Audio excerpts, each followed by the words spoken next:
Magkakasundo tayo, Samuel, kung hindi mo pakikialaman ng trabaho ko. Formal na sagot ko. You're wrong.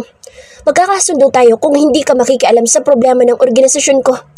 May batas kami sinusunod at ipinapatupad sa sarili naming paraan na maging ang mga opisyal mo ay alam ito.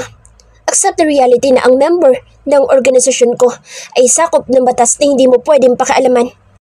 Hahayaan kita na manatili sa tabi ni Bella, hindi bilang pulis, kundi bilang lalaki na nagpapahalaga sa kanya. Don't exceed your limit, otherwise, you'll pay the consequences. Hindi ko gusto ang pananalita ni Samuel. I don't normally deal sa kahit na anumang criminal act ng kahit na sino pa na kaharap ko, pero iba sa pagkakataon na ito. Hayaan ko siya hanggang sa magising sa Bella at doon ako magpapasya dahil kahit na anong gawin ko sa ngayon ay kontrolado ng mafia lord na si Samuel Monterde ang lahat. Natigil ang usapan namin nang tumunog ang cellphone ko. Hindi na ako nagtataka na tumawag si Mario, lalo na at sinabi kong tawagan agad ako nito anytime basta may kailangan ito. Bakit, Mario? Agad na tanong ko. Sir, may mga armadong lalaki ang dumating dito sa ospital at kinuhang abogado ni Miss Romualdez. Hindi ako makapalag, lalo na at matataas na kalibre ang mga baril na dala at marami sila. Wala akong laban dahil mag-isa lang ako. Mabilis na sabi nito. May alam ka ba kung sino kumuha sa animal na abogado na iyon at bakit? Kunot ang noon na tanong ko. Hindi na ako nagtataka na posible palang may dumukot dito lalo na at sangkot sa mafia underworld sila ng tatay nito. Maraming kaaway at lalong magulo ang mundong ginagalawan. Wala sir, pero tumawag ako sa presinto at inalam ang status ng kaso ng abogado ni Mr. Del Carmen. Pero wala daw records, kahit pa nag-report ako at pinablotter dahil sa ginawa niya kay Miss Romualdez. Paliwanag nito. Napatingin ako kay Samuel na tahimik na nakatayo at pinagmamasdan ang namamaga na mukha ni Bella matapos saktan ng anak ni Mauricio. May hinala ako na siya ang may kagagawan kaya na-wiped out ang lahat ng detalye at impormasyon tungkol sa kasong isinampa namin sa abogado na nagtangka sa buhay ni Bella. Alam ko na sasabihin mo. Don't bother to ask. Hawak ng mga tauhan ko si Mauricio Del Carmen at ang anak niya. Walang reaksyon at formal ang mukha na sabi nito na lumapit ako. Bakit mo ginawa iyon? Nagpipigil na tanong ko. Simply, it's a case between my members at hindi kasali ang pulis dito. Tipid na sagot nito.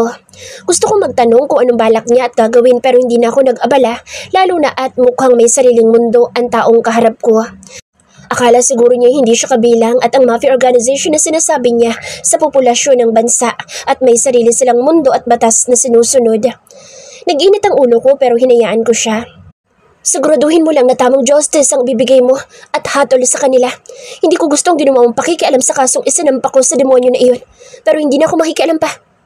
Seryosong sagot ko. Si Bella ang bantayan mo at wag kung ano-ano. Kapag magising iyan, mas mabagsik pa sa leon. Kaya kung ako sa'yo, magpalakas ka muna ng loob. Nakangisi na sabi nito. Hindi ko alam kung bakit natawa ako sa narinig na sinabi nito. Mukhang kilala nga niya talaga ang maldita na girlfriend ko kaya ganito na lang siyang magsalita sa akin. Huwag ka na magtaka kung bakit alam ko dahil higit pa dyan ang pinagdadaanan ko sa asawa ko. Natatawa na sabi nito nang makita ang reaksyon ko. Bakit? Anak din ba ng mafia ang asawa mo? Curious na tanong ko. Malupit pa sa anak ng mafia ang asawa ko. Kaya kung ako sa'yo gawin mong bakal ang dibdib mo dahil kapag nagsimula na silang magalit, wala ka ng choice kundi ang manahimik sa sulok. Kahit paano gumaan ang atmosphere sa pagitan namin ni Samuel. Hindi ko nga inaasahan na aabot sa ganito ang topic na usapan namin. Lalo na at private matters ang tungkol sa asawa niya pero nagawa niyang sabihin habang maningning ang mga mata. Mukhang mahal na mahal nito ang babaeng may kakayahan palang takutin ang mafia lord na kinatatakutan ng lahat sa harap ko. Gusto ko tuloy siyang makilala lalo na't curious ako sa pagkatao nito. Hinawakan ko ang kamay ni Bella habang wala pa rin itong malay. Mukhang nakikita ko na ang kahihinatnan ko kasama siya kapag nagkataon na ikinasal kaming dalawa. Siya lang din ang babaeng hindi ko nauubusan ng pasensya. Lalo na at kahit na anong gusto at gawin niya ay pinagbibigyan ko siya. Hindi ko kayang tiisin si Bella. Kaya kahit na anong mangyari ay nagagawa kong unawain siya sa kahit na anong paraan. Bella's personal voice. Masakit ang ulat katawan ko na magising ako. Unti-unting nagmulat ako ng mga mata at sumalubong sa akin ang nakakasilaw na liwanag. Ouch! Dayon ko matapos ang hindi sinasadyang kilos dahil ramdam ko ang matinding pananakit ng ulat katawan ko. Bella! Tawag sa akin ni James mula sa tabi ko na ngayon ko lang napansin na nandoon siya dahil ang tahimik lalo na at bagong gising pala siya na naalimpungatan dahil marahil nagising ako. Kamusta ang pakiramdam mo? Tanong nito. Ramdam ko ang labis na pag-aalala sa tinig niya. Hindi yun maitatanggi ng mga matang nakatitig sa akin at mukha niyang haggard tingnan dahil marahil kinulang sa tulog. Masakit ang ulit katawan ko. Mahina ang tinig na sagot ko. Kasabay ng pagtiim ng bagang ni James ang paghigpit ng hawak nito sa kamay ko na hawak pala niya nang hindi ko namamalayan. Sandali, tatawagin muna natin ng doktor. Sabi nito sabay pindot ng bell button sa gilid ng hospital bed ko. Tinakot mo ako. 2 araw kang hindi nagising. Malinaw na nakita ko ang relief sa mukha niyang kanina lang ay puno ng pag-aalala at frustrated dahil marahil sa kalagayan ko. I'm fine now. Gusto ko nang lumabas. Sagot ko. I hate hospitals. Pakiramdam ko kapag nandito ako ay ang sikip ng mundo ko. Noon kasi, dahil ayoko umuwi sa bahay kaya tinanggap ko ang ma-confine dito. Kahit ayoko para makalayo kay Lolo. This time I will deal and face him without any hesitation. Pagod na ako at napuno na kaya ayoko nang makipaglaro sa kanya. Saglit pa'y pumasok na ang doktor na tinawag ni James. Sinabi nito na maayos ang lahat ng findings sa akin pero kailangan ko umanong manatili ng 1 o 2 araw dahil under observation daw ang sugat na tinahi nila sa likuran ng ulo ko. Babalikan ko ang animal na abogado ni Lolo. Silang dalawa na naging dahilan kaya ako na-stuck ng ganito dito sa loob ng ospital. Itong unang pagkakataon na nakaranas ako ng karahasan mula sa kamay ng ibang tao. Sinasampal ako ni Lolo pero hinahayaan ko pansamantala dahil kailangan para malaman ko kung anong kaugnayan at kinalaman niya sa pagkamatay ng mga magulang ko. Hindi ko lang akalain na aabot kami sa ganito lalo na ang narinig kong sinabi ng abogado niya na ako umano ang premyo sa mga ginawa nilang kalokohan. Kaya mo bang maupo? Tanong ni James na pumukaw sa naglalakbay kong diwa. Anong pagkain yan? Tanong ko na makita ang hawak nito. May lugaw at soup na dinala dito ang kasambahay mo. Ipinahanda ko ito para kapag nagising ka ay may pagkain ka na pwedeng kainin. Napangiti ako. Ang caring naman na matanda pero gwapong pulis na kaharap ko. Bigla tuloy ay kinilig ako dahil ang sweet niya at talagang alaga ako. Masaya ako makitang umingiti ka na ulit. Nakangiti rin na sabi nito. Siyempre naman, alam mo namang umiyak ako. Isa pa, may gwapo kaya akong bantay ngayon. Pilya na sagot ko. Lalong gumaan ang pakiramdam ko nang marinig na tumawa siya habang inihahanda ang pagkain na sinabi nito. So, gwapo na ako ngayon sa paningin mo? Amazed na tanong nito. Oo, ngayon lang. Pero matanda ka pa rin. Mataray na sagot ko. Lalo lamang lumakas ang tawa ni James na akala mo na may katawa-tawa ang sinabi ko. Magaling ka na nga. Madita ka na ulit. Nangingiti na sabi nito dahilan para humaba at malulis ang uso ko. Kain na. Sabi ni James nang mailapag ang mangkok na may lamang lugaw at soup sa harap ko. Salamat. Maikling sagot ko sabay ngiti dito. Ang bait mo ngayon, Bella. Marunong ka na magpasalamat. Tanungin ko nga ang doktor mo kung anong gamot ay binigay sa'yo. Para kapag sobrang maldita ka, yun ang ipaiinom ko sa'yo. Maloko na sabi ni James nang alalayan ako makaupo ng maayos matapos may adjust ang hospital bed na gamit ko. Dahil malapit sa akin ito ay gigil na nakurot ko ito kaya panay ang daing ni James nang biglang bumukas ang pintuan at pumasok si Samuel na akala mo'y susugod sa laban. Akala ko na may kung napano na. Naglalandian lang pala kayong dalawa. Masungit na sabi nito. Heard Samuel, anong ginagawa mo dito? Nagtataka na tanong ko. Wala akong ideya na nandito pala siya sa loob ng hospital. Hindi naman kasi usually na makikita sa ganitong lugar ang isang ito. Lalo na at busy talaga siyang tao. Pinababantayan kita. Sakop ng council ang protection mo, Bella. At alam mo ang tungkol dito. Tumango ako dahil tama siya. Nabaling ang tingin ko kay James na tahimik na nakaupo sa tabi ko ngayon. Marahil ay nakikinig sa usapan namin. I understand, Lord Samuel. Gusto kong alisin mo sa posisyon ng lolo ko at binabawi ko na ang kahit na anong posisyon at koneksyon na meron siya sa organisasyon ko. Magkakaroon ng voting selection sa organisasyon ko para magkaroon sila ng active na pinuno na haharap sa kanila pansamantala. Mahabang paliwanag ko.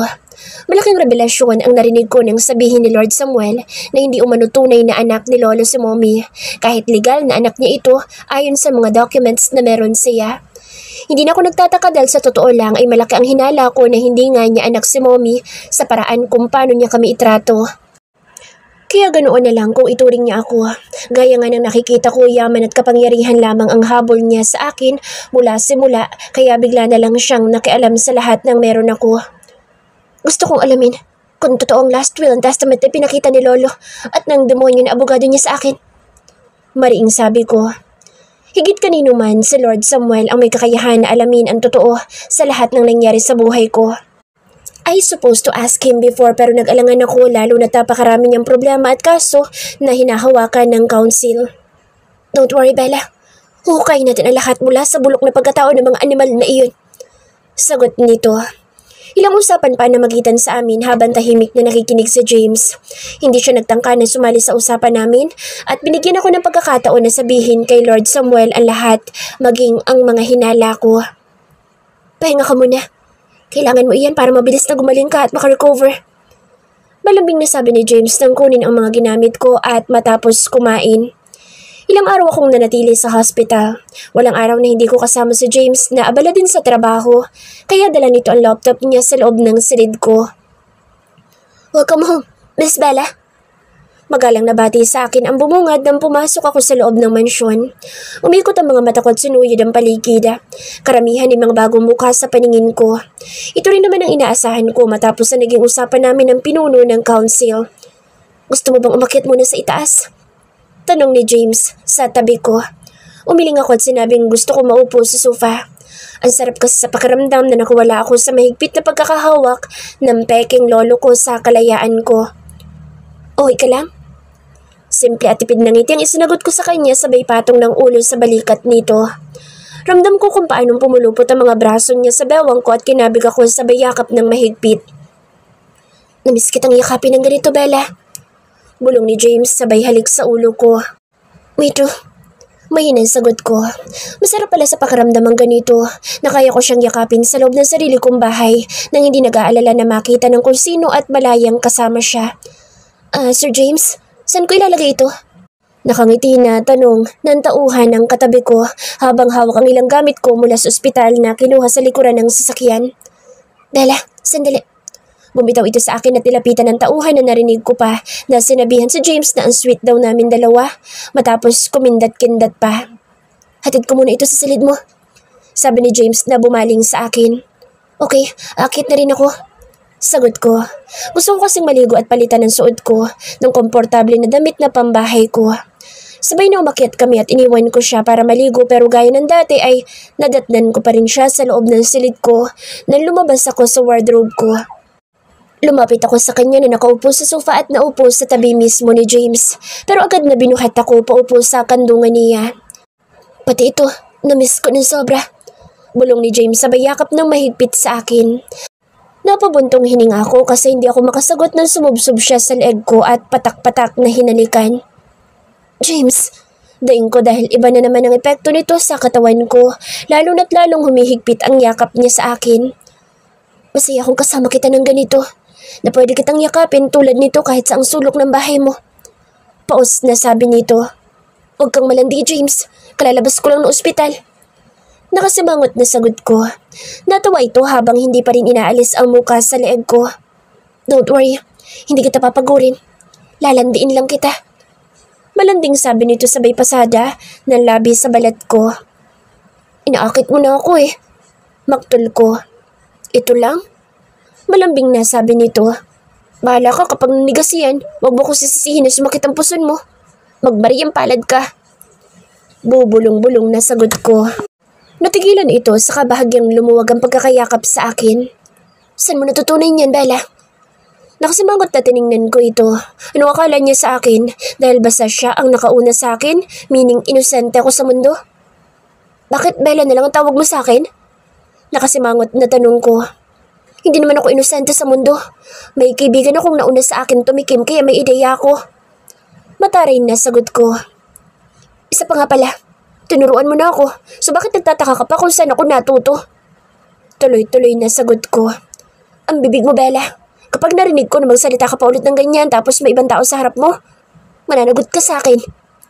Masungit na sabi ni James. Anong gagawin mo, Aber? Ngumisi ito na akala mo'y nakakaloko bago lumapit ang labi sa punong tenga ko at bumulong. Simple lang. Ako mismo magtuturo ng maraming bagay sa'yo at susiguraduhin ko na hindi ka na ulit makapagsasalita ng ganyan. Lalo na't bukod sa hindi ka na makakalabas ng silid mo dahil pinagod kita ng gusto, baka hindi mo rin kayaning tumayo sa kama mo. Banta nito pero inirapan ko. Bakit? Anong masama sa handjob? Nagtataka na tanong ko. Bella! Malakas at mariina sabi ni James na biglang nag-igting ang mga tingin sa mukha ko. Pinalakihan ko ng mga mata si James kaya natigil ito sa dapat sana ay gagawin nito. Umarte ako na masakit ang ulo ko kaya matinding pag-aalala ang nakita kong bumulatay sa mukha nito. Kasalanan mo ito eh. Kung hindi mo ako biglang sinigawan, hindi sana biglang sumakit ang ulo ko. Maarte na sabi ko. Ikaw kasi, kung ano-ano na lang lumalabas sa bibig mo. Sorry na. Sabi nito habang panay ang haplos sa likod ko. Ngayon ka pa nagsusorry eh, masakit ng ulo ko. Natawa ito sa narinig na sagot ko pero dahil nagdadrama ako, hinayaan ko muna siyang pagtawanan ako dahil kapag sumagot at kinurot ko siya, sigurado akong malalaman niyang umaarte lang ako para hindi niya ituloy ang bantang parusa niya sa akin. Seryoso naman kasi niya sa buhay, masyadong old-fashioned na akala mo yung sinaunang tao sa mundo. May sinasabi ka ba, Bella? Tanong ni James. Wala. Meron pala. Sabi ko masakit ang likod ko. Bigla ay sabi ko. Kala ko ba masakit ang ulo mo, pati ba likod mo? Napakagatlabi ako. Ito ang mahirap eh. Hindi ako sanay na magsinungaling at lalong hindi ako magaling na artista, kaya mabilis ako nahuhuli sa sarili ko rin namang kagagawan. Bella, tawag ni James sa akin. Oo, masakit ang ulo ko pati na rin ang likod ko. Matagal kasi ako nakahiga sa ospital. Nangalay ang katawan ko kaya masakit ang kalamnan ko. Pagdadahilan ko sabay yakap sa bewang niya at siksik sa balikat nito. Isang malalim na buntong hiningang pinakawalan ni James habang panay ang marang haplos sa balikat pababa sa likod ko. It's okay, pahinga ka na. Mahiga ka na muna. Halika, imamasahe ko saglit ang likod at binti mo para guminhaw ang pakiramdam mo. Sabi ni James na inaya akong tumayo. Lihim na nagdiriwang kalooban ko. Naisahan ko siya pero nagigilty ako na umarte ako, lalo na't nakita ko na nag-aalala siya sa kalagayan ko. Alam ko rin naman kasi napagod siya tapos busy din sa maraming trabaho. Nakita ko iyon habang kasama ko siya sa loob ng ilang araw sa ospital habang nakakonfine ako. Ayos na ba sa yung pressure ng kamay ko? Tanong ni James habang abala ito na panay ang hagod sa balikat at likod ko. Yeah, very relaxing. Inantok akong bigla. Sagot ko. Mabuti kung ganun. Sige, matulog ka na. Gigisingin na lang kita mamaya kapag dinner time na. Sabi nito na patuloy ang ginagawang masarap na masahe sa katawan ko. Can you stay here with me for a while? Mahinang tanong ko. Sigurado ka bang gusto mo kasama dito sa silid mo? Tila nag-iisip na tanong nito. Bakit ayaw mo ba? Nakasimangot na tanong ko. Feeling ko kasi ayaw niya at kailangan ko pa siyang pilitin. Ang arte naman niya kung ganoon. Hindi pwede sa akin iyon dahil ako lang ang dapat na may karapatan na mag-inarte sa aming dalawa. Sinabi ko bang ayaw ko? Kahit nga dito na lang tayo lagi. Pilyo na sabi nito sabay diin ang hagod sa magkabilang bewang ko pataas sa gilid ng mga dibdib ko. Ang kamay mo, James, kung saan-saan na naman napupunta. Puna ko dito. Mahirap na kung hahayaan ko siya lalo na't kilala ko ang bawat galaw ni James. Sa tuwing nag-iinit siya, maging ang temperatura ng init sa kamay niya. Ayos lang yan. Lahat naman ang nahawakan ko ngayon nakita ko na dati pa. Lalo akong napasimangot. Ito ang mahirap kapag nagkakalapit kami. Bukod sa ibang epekto niya sa katawan ko ay iba rin ang dating sa akin ng mga lumalabas sa bibig niya. Since wala na naman ang lolo mo dito at okay ka na, siguro na may pwede na tayo magkasama ng maayos, Bella. Mahina pero ramdam ko ang determinasyon sa bawat salita na binibitawan niya. Meaning magsasama na tayo, ganun ba? Kurot ang noon na tanong ko dito. Pwede tayo magpakasal anytime na gusto mo. Pero hindi ko mapapangako na grande ito at kayang tumbasan ng kasal na gusto o pangarap mo dahil hindi ako mayaman at simple lang ang pamumuhay ko. Piko na nilingon ko si James. Anong akala niya sa akin? Mukhang engrande ang kasal ang gusto? Hindi nga niya ako lubos na kilala kaya ganyan siya kung magsalita. Kung ganyan mo ako aalokin ng kasal, ayoko. Direct to the point na sagot ko. Okay, kalimutan mo na sinabi ko. Seryoso na sagot ni James na tumigil sa ginagawa at tinakpan ng kumot ang likuran ko. Matanda na talaga siya. Konting bagay lang, tampuhin na. Ano ba masama sa sinabi ko? Ganito ba talaga mag-alok o mag-propose ng kasal?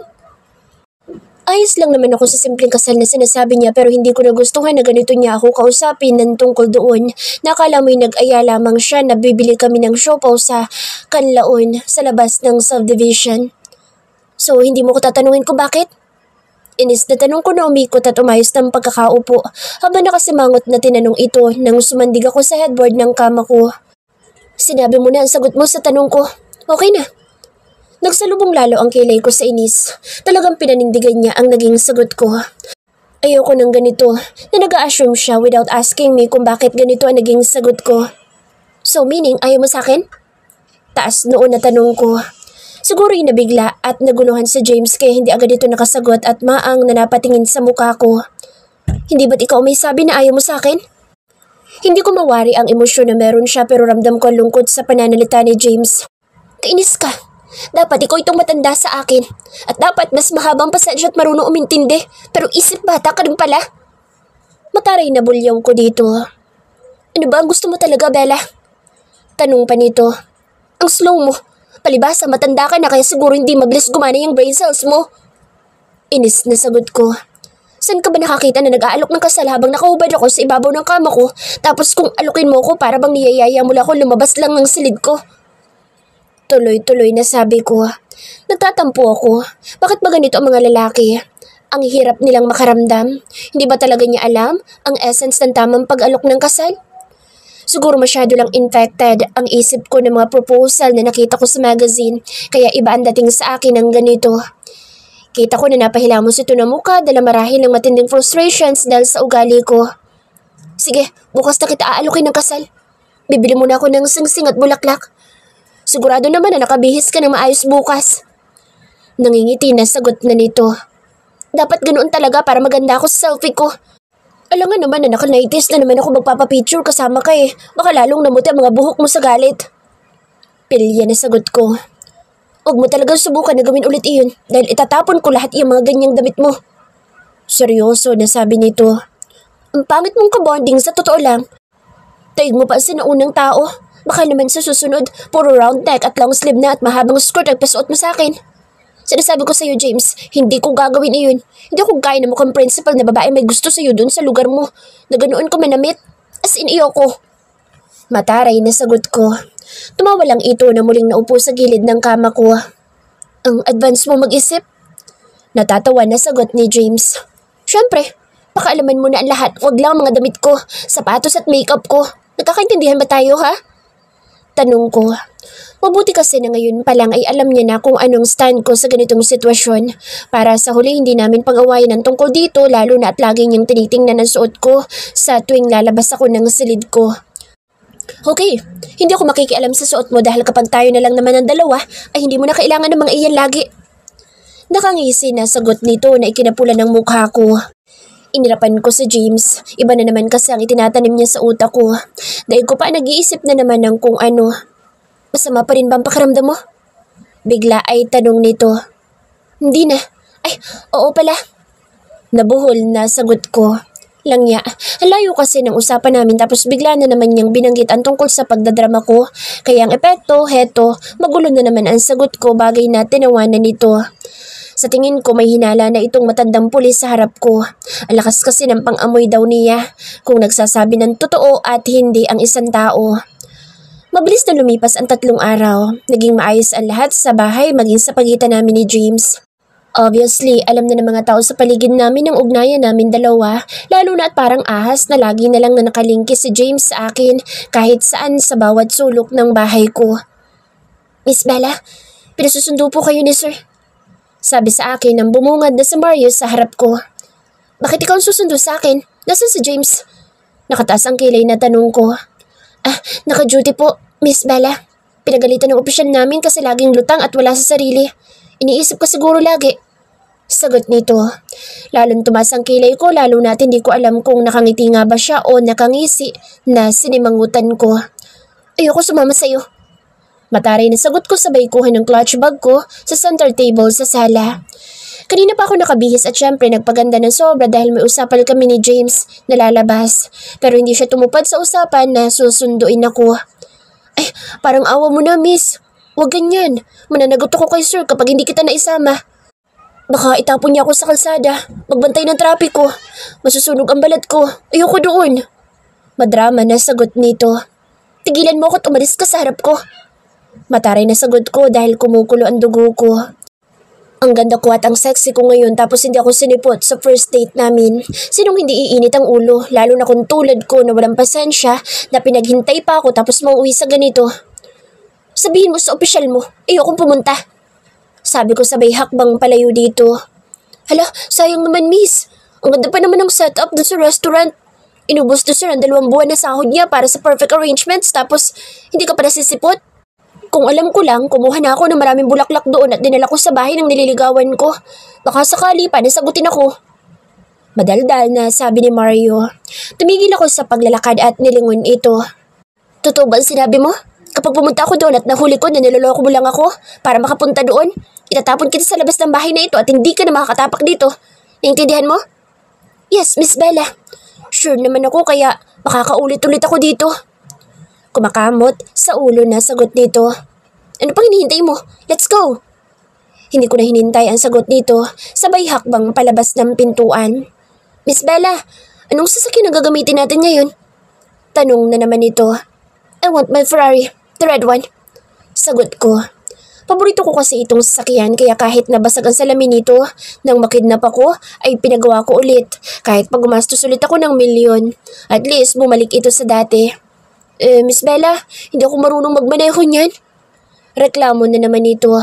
Hindi ako sumagot na agad na kinuha ang susi sa keybox ko saka mabilis na sumakay sa sasakyan. Miss, kasama mo ako. Saka ako dapat ang magmamaneho. Sasama ka ba o maiwan dito? Tanong ko dahil panay na naman ang daldal nito. Siyempre miss, kaya lang lagot ako kay sir kapag nalaman niyang ikaw magdadrive. Baka mahuli ka sa daan. Di lalo lumaki ang problema ko. Sabi na naman nito. Dahil wala akong pasensya ay pinaandar ko ng mabilis ang sasakyan. Hindi na ako nag-abala na sagutin ang reklamo nito lalo na't kanina pa ako naiirita sa ingay niya sa tabi ko na parang bubuyog na panay ang bulong. Para ano pa nakasama kita kung huhulihin ako ng pulis? Saka isa pa, si James ang superior nyo. Alam mo naman nahiyaan niya ako makulong ulit. Kung ikaw nagmamaneho baka hindi tayo makarating doon ano? Sabi ko. Nakukulili ka sa ako. Napakaingay niya at kung ano-anong sinasabi. Mukha nga siyang hindi pulis kundi osyosero sa kanto. Miss Bella, gusto ko pa pong mag-asawa. Baka hindi tayo umabot doon kung ganyan na kaskasera ka palang magpatakbo. Susunod hindi ko susundin si Sir James na utusan akong sunduin ka kasi baka ihatid mo pa ako kay San Pedro. Ayos na sa akin maging traffic enforcer ulit at mangitim ang nakakodyot na skin ko. Kapag hindi ka tumahimik dyan, mangyayari talaga iyan. Banta ko, kaya natahimik ito dahil marahil nakita niyang hindi ako nagbibiro. Mabuti at nakinig ito dahil naging tahimik na ang mundo ko matapos nabilisan ko ang speed ng sports car na minamaneho ko sabay kapit ng husto sa handle sa gilid nito. Baba na.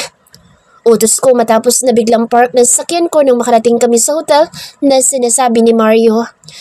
Mabilis pa sa 4:00 na bumaba si Mario at nauna pa sa akin na nilapitan si James na naghihintay pala sa parking lot dahil tinawagan nito na on the way na daw kami kanina.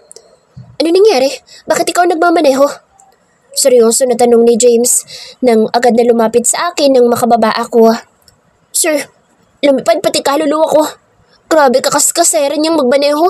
Tama lang pala na hinuli mo siya at ikinulong dati. Sumbong ni Mario na kahit pinandidilatan ko ay walang epekto. Panay daldal at sumbong nito kay James na akala mo'y batang inapi ko. Bella, itinaas ko ang kamay ko at tinaasan si James ng kilay kaya hindi na nito na ituloy ang dapat sana'y sasabihin nito. Nagtataka tuloy na bumaling siya ng tingin kay Mario na hindi malaman ang gagawin. May titingnan ako, kaya wag mo akong kausapin. Halika Mario, dahil kapag nahuli kitang nagsisinungaling sa akin, mangyayaring kinatatakutan mo. Mataray na sabi ko sabay hakbang papunta sa entrance. Kasalanan mo ito, sir eh. Bakit kasi kailangan na may sorpresa pa? Paninisin ito kay James. Manahimik ka, Mario. Huwag mo sayangin ang effort ko. Sabi ni James sa tauhan. Bakit ang dilim? Tanong ko na makapasok kami sa loob ng function hall na itinuro ng dalawang kasama ko. Naramdaman ko na mula sa likuran ko'y pumulupot ang mga braso ni James sa bewang ko't niyakap ako ng mahigpit. James, akala ko ba may date tayo? Nagtataka na tanong ko. Hindi siya sumagot pero agad na nawala siya sa likuran ko. Ilang saglit pa ay biglang bumukas ang ilaw na nakatutok sa direksyon namin at nanlaki ang mga mata ko matapos na makita na nakaluhod na sa harap ko si James with matching ring na nasa loob ng nakabukas na box.